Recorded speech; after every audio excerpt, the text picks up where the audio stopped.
Buenos días, buenas tardes, buenas noches y bienvenidos a un nuevo episodio de La Huella OVNI. En este caso estamos hablando, me estoy fijando porque la verdad no tengo tan claro porque estoy un poco desordenado, discúlpenme, pero yo sé que hoy vamos a ser bastante temporales, por más que el podcast por definición debería ser un poco más atemporal, pero estoy terminando de preparar la nueva temporada de Inexplicable Latinoamérica, o sea, es mucho trabajo, grabaciones, recreaciones, entrevistas, sentado en isla, o sea, tengo un equipo atrás muy grande y maravilloso de gente muy talentosa que está trabajando, pero bueno, eso me quita tiempo. Y me desordena un poco, así que pido disculpas por las entregas, pero estoy tratando de cumplir de que por lo menos haya un episodio por semana. Como les decía, vamos por el episodio 12 de esta segunda temporada de La Huella OVNI y gracias a todos por estar ahí. Como siempre me presento, creo que ya deben estar un poco podridos, pero siempre puede haber alguien que esté escuchando este episodio por primera vez. Mi nombre es Jorge Luis Uxdorf, yo soy documentalista, me dedico desde hace mucho tiempo, entre otras cosas, a los temas que tienen que ver con el misterio, con lo paranormal y especialmente con la temática OVNI. Y este es un espacio que, como siempre digo, hacen ustedes, donde la columna vertebral, la carne, el todo son ustedes y son sus preguntas. Este es un espacio en donde yo me dedico a responder preguntas que ustedes hacen, me las envían por mail a las historias de George, las historias de George, @gmail.com. Anoten, las historias de George, George se escribe, las historias de George, @gmail.com. Y si no, me buscan en mi Instagram, que es @jorgeluisoficial, o me buscan en mi Twitter, que es @jorgeluiss_77. Y ahí me pueden hacer las preguntas que quieran. Siempre os recomiendo que usen el hashtag numeral la huella ovni todo junto, porque ahí yo lo puedo encontrar más fácil. Obviamente cuando yo leo y pongo agendado es que yo ya lo puse en un documento que tengo de cientos y cientos de hojas donde están todas las preguntas. Tengan paciencia, todas se responden. Lo que pasa es que son tantas que a veces se tarda mucho en responder, pero semana a semana vamos respondiendo preguntas. ¿Qué más les puedo decir? Bueno, síganme y pongan seguir al podcast si lo escuchan por Spotify, por YouTube, por Evox, por la plataforma que estén escuchando. Pongan seguir para que les avise cada vez que hay un nuevo episodio.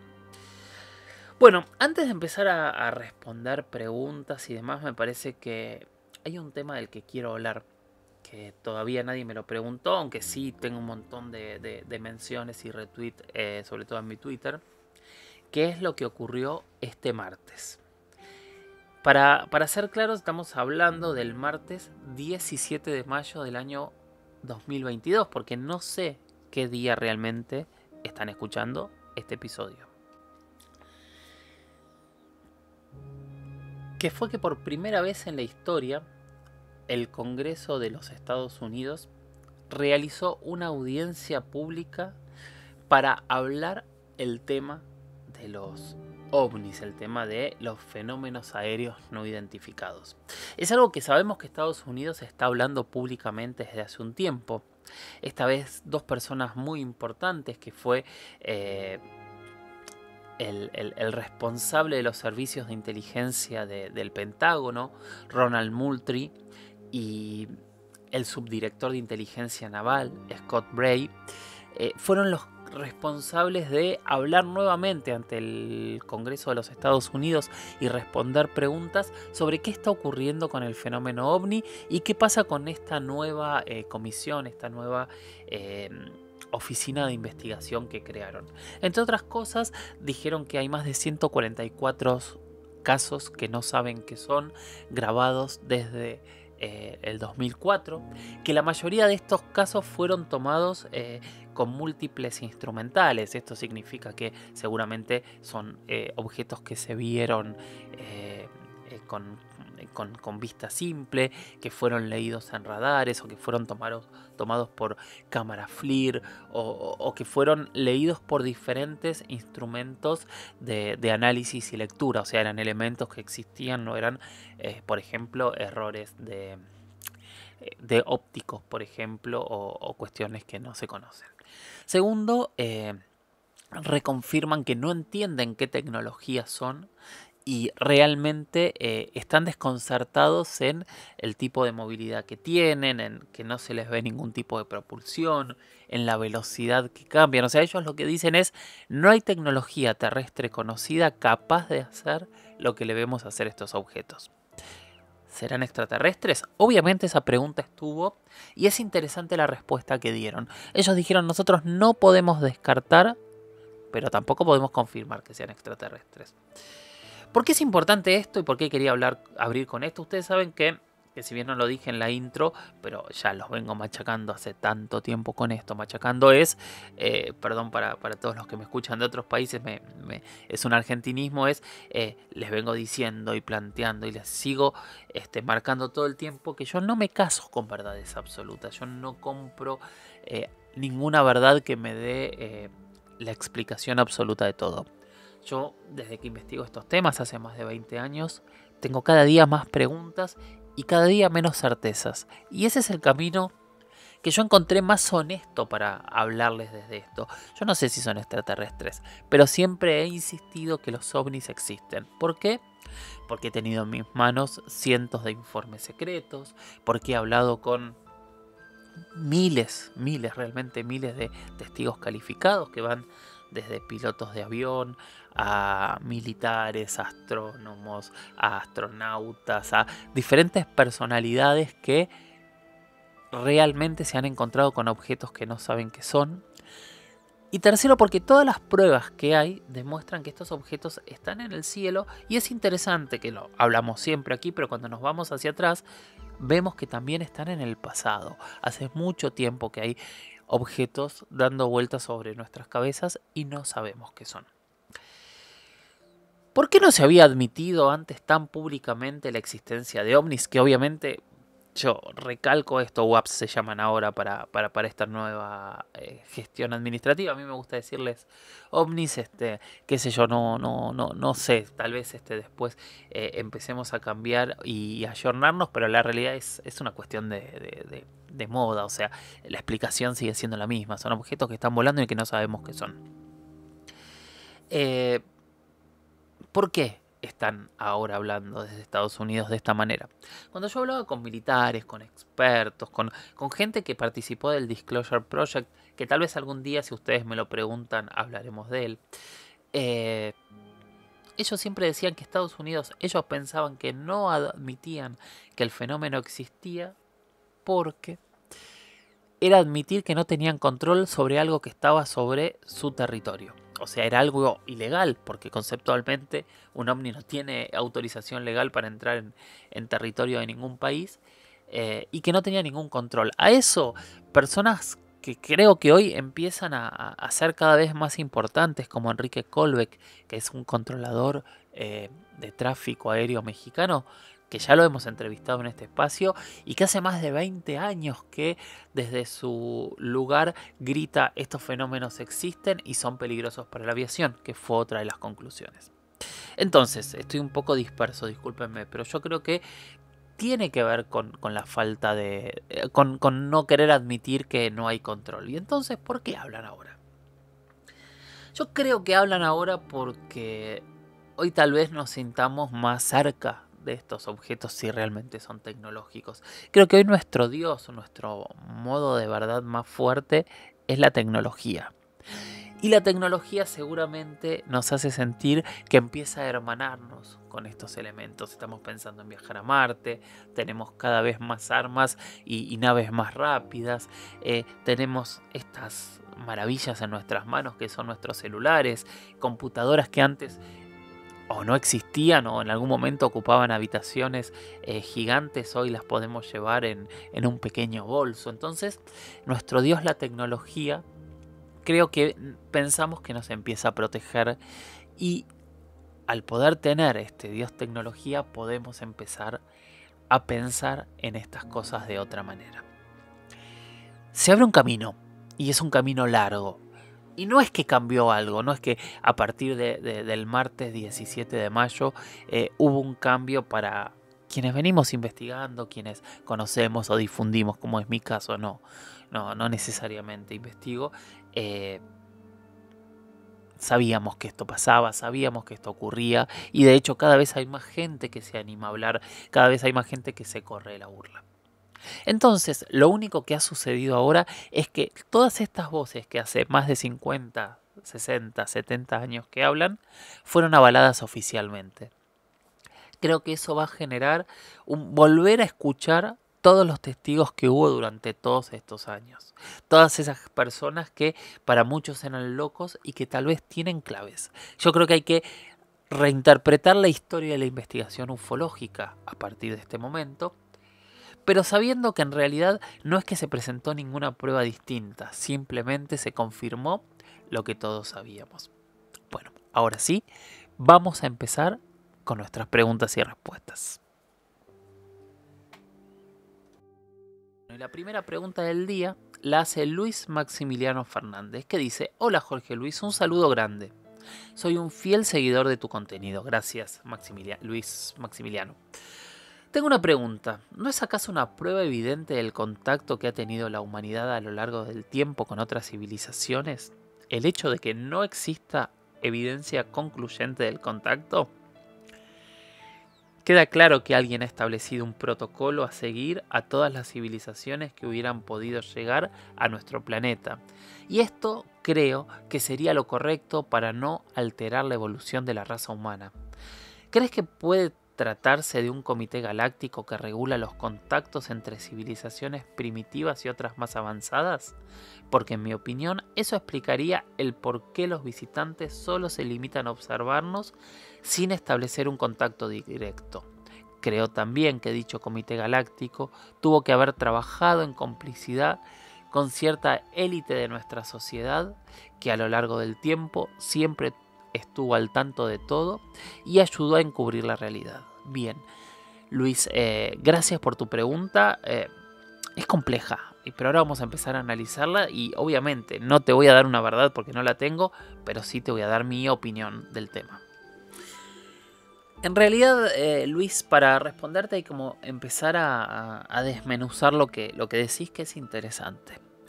Primero, hablas de un contacto que no quiera modificar la evolución humana. ¿Puede ser? Sí, por supuesto que esto puede ser cierto. De hecho, hay una gran teoría, ¿no?, sobre que podríamos ser un laboratorio, una granja, que estemos sembrados y que alguien esté observando cómo evoluciona la humanidad, que es algo que claramente nosotros podríamos haber hecho. O sea, si vos ves la historia de la humanidad, muchísimas veces hemos intervenido genéticamente. Pensemos en los perros nada más y pensemos en todas las razas de perros nuevas que terriblemente no podrían sobrevivir sin nosotros, ¿no? Estos perros que tienen el hocico corto y no pueden respirar, o no tienen forma de comer, o no tendrían forma de sobrevivir sin un ser humano al lado. Bueno, esto puede pasar. Si lo hacemos nosotros, alguien que en teoría tuviese más tecnología, claramente podría realizarlo. Y también podría ser un gran microscopio, ¿no?, que nos esté observando a cómo evoluciona la civilización. Hay dos capítulos maravillosos, uno de los Simpson, otro de Futurama, donde esto ocurre, ¿no?, donde la evolución ocurre con un observador. En una es Lisa, en el otro es Bender, y cómo esa civilización va avanzando. En los dos casos, aparte, es interesante cómo el concepto de una vida superior se termina transformando en un dios, que también es para pensar y viene a la segunda parte de tu pregunta. Y esto podría generar que una intervención complique esa evolución, y claro que podría ser. De hecho, si nosotros pensamos en el método científico y en ciertos elementos que buscamos, intentamos que no haya contacto humano para ver cómo evoluciona sin el contacto humano. ¿Eso mismo se puede traspolar a nosotros y a nuestra creación? Claro que sí. Pero tampoco sabemos si es seguro, ¿no? Es lo que yo creo que nosotros haríamos, que es muy parecido también a cuando pensamos en un contacto extraterrestre y pensamos en una invasión alienígena. Cuando pensamos en una invasión alienígena, Básicamente estamos pensando en lo que nosotros haríamos o lo que hicimos siempre que nos encontramos con un nuevo territorio. Conquistarlo, dominarlo y poner nuestra cultura. Que no necesariamente es lo que o lo que podría suceder con toda civilización, pero es una opción también. Entonces, hay comités intergalácticos interviniendo en nuestra evolución y puede ser. Realmente cuando uno ve las religiones y ve cómo en la historia de las religiones siempre hay seres que bajan de las estrellas, nos crean, nos enseñan y después se van prometiendo un día volver. Y tal vez sea así, tal vez realmente nos estén observando a lo Truman Show, viendo cómo evolucionamos y tal vez hasta seamos un experimento de un niño intergaláctico. ¿Quién sabe? ¿Quién sabe si somos el experimento de un niño intergaláctico? Todo puede ser. Ahora, cuando hablamos de las élites y del contacto con extraterrestres y que lo supiesen, esto es algo que se viene hablando desde hace mucho, mucho tiempo. Hay planteos, de hecho hay muchos expertos que dicen que hay contactos más allá de lo que nosotros conocemos y que incluso habría contacto a intercambio de tecnología por elementos que necesitan de la Tierra, etcétera. Yo he hablado mucho con escépticos y los escépticos me dicen algo. Un secreto tan grande solo se puede mantener si lo saben solamente 2 personas y una de esas 2 personas está muerta. Que es cierto, son secretos demasiado grandes para poder mantener demasiado tiempo. Y esto se habla de que hay por lo menos un siglo de contactos o 60, 70 años. Desde ese punto de vista podría ser raro, pero podría existir algún tipo de contacto y un intercambio de tecnología. Ahora, si lo que están buscando estos seres es no intervenir, yo no haría contacto con élites porque correría el riesgo todo el tiempo que la información se esparciese por toda la sociedad. Entonces, quién sabe, tal vez sí, tal vez no. Tal vez también pensar en que somos el experimento de alguien es ser un poco egocéntrico, ¿no? Es sentirnos de alguna manera ser el centro de la galaxia. Y está bien, siendo un experimento no seríamos demasiado importantes, pero por otro lado sabemos que habría una inteligencia superior o un poder superior al nuestro, prestándonos atención todo el tiempo y viendo hacia dónde vamos. Es súper difícil, Luis, contestarte si yo estoy de acuerdo o no con lo que estás diciendo. Creo que hay muchos puntos para poder pensarlo y analizarlo. Y es algo que ojalá algún día tengamos algún tipo de respuesta. Creo que hay indicios. Tenemos todos estos indicios de dónde venimos, cómo evolucionamos, qué son nuestros dioses. Todos esos contactos, todos esos indicios son los que tenemos como para que cada uno pueda sacar sus propias conclusiones. Espero que te sirva la respuesta. Sé que tal vez esperabas que te diga sí, esto es así, o que te diga no. Lamentablemente no tengo esa verdad.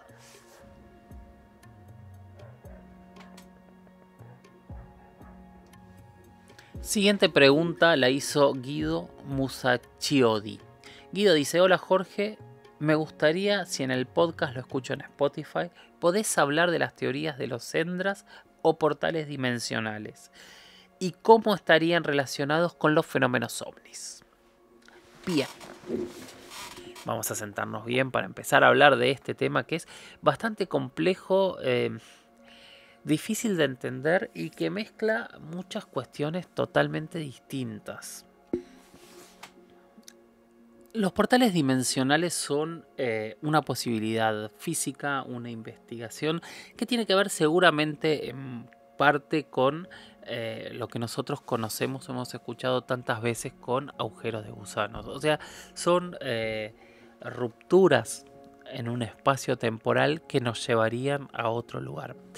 Hay toda una teoría que dice que estas puertas en realidad se llaman Xendras con X a veces, o Xendras del dragón, que son lugares en los cuales ingresando podemos llegar a otro lado. ¿Cómo se generarían estas puertas que se podrían hacer e incluso habilitar artificialmente? lo hemos visto en cientos de series y películas de ciencia ficción.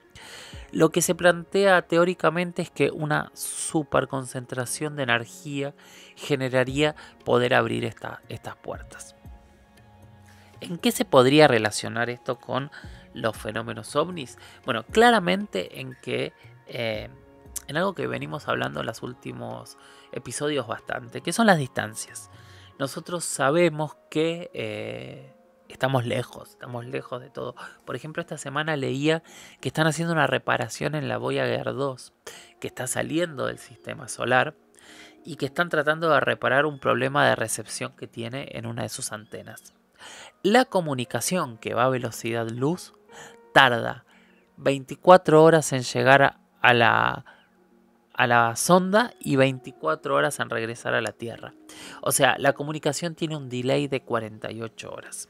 Y estamos en nuestro vecindario. O sea, imagínense qué es lo que sucede cuando tenemos que viajar desde algo que está a 4 años luz, o a 20, o a 1000 años luz, o a millones de años luz. Las distancias, para hacerlas como las conocemos, incluso a la velocidad que viaja la luz, que para nosotros es absoluta, serían distancias imposibles de recorrer en muchas vidas, en una civilización completa. Entonces, la solución de visitas extraterrestres tendría que ver con esto, con portales dimensionales, con agujeros de gusanos que unifiquen el espacio en un solo punto y puede hacer que uno pase de un lugar a otro en microsegundos. O sea, sería como, como doblar una hoja de papel, tener las dos puntas de la hoja de papel y doblar para que coincidan la entrada y la salida de esa hoja. Eso es lo que sería un agujero de gusano y por supuesto una puerta dimensional en este sentido clásico. También podemos pensar puertas dimensionales que no nos trasladen en distancias, pero sí nos lleven a otras dimensiones, que es otra de las teorías factibles y posibles. Esto de poder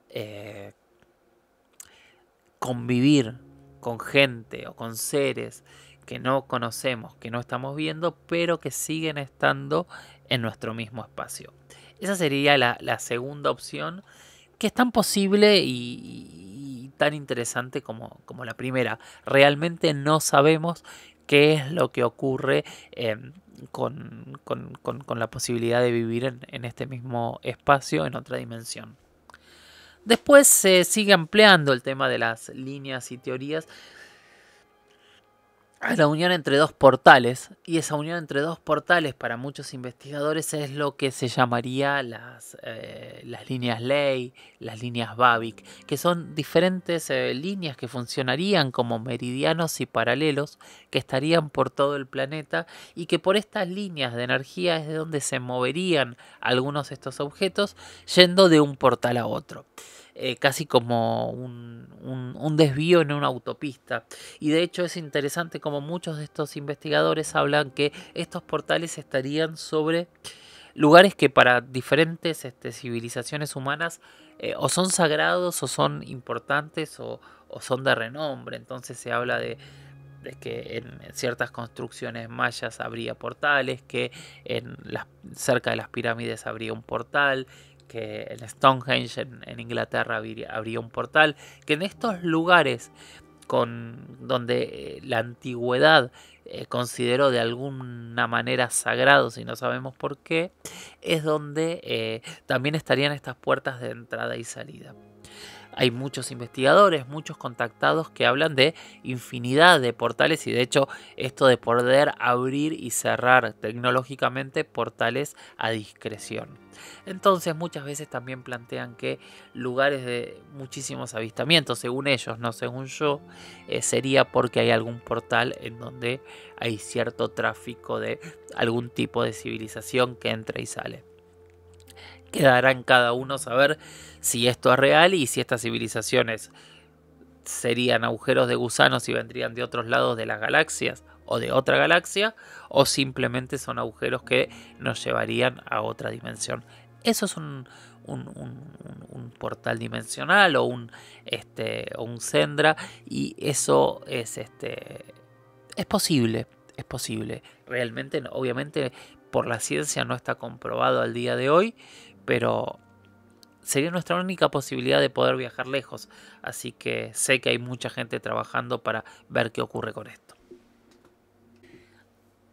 Ahora vamos a tener otra vez un audio y una experiencia en primera persona. Les pido que me sigan enviando audios. Me encanta escucharlos, me encanta conocerlos y me encanta escuchar las experiencias que tienen o que les han contado. Gracias. En este caso, la experiencia me la mandó por mail Natalia Tesio. Y bueno, vamos a escucharla. Hola Jorge Luis, buenas tardes. Bueno, voy a tratar de relatar brevemente lo que me sucedió cuando tenía 12 años. Era 1985, vivía en Caseros, Tropezón, en la provincia de Buenos Aires. Para ese entonces, mi papá era aficionado a la astronomía, siempre interesado en el tema ovnis, y había construido con un vecino que era astrónomo profesional un telescopio junto con un vecino. El telescopio en ese momento estaba en la terraza de la casa de un vecino, cuando una mañana mi mamá me despierta alrededor de las 10 de la mañana para que vaya a ver algo que estaban viendo con los vecinos en el cielo.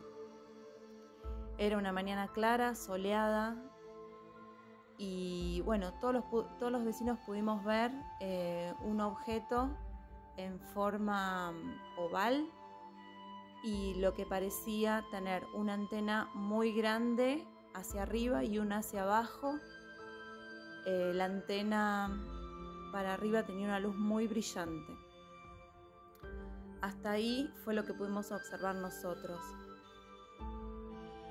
Con el correr de los días tengo entendido, recuerdo que se habló mucho de este objeto, se había visto en gran parte del país, mucha gente también pudo observarlo. Lo que no sé qué fue lo que pasó después, porque había sido bastante notorio el hecho. Creo haber visto algún documental al respecto, pero no recuerdo si hubo alguna vez alguna conclusión.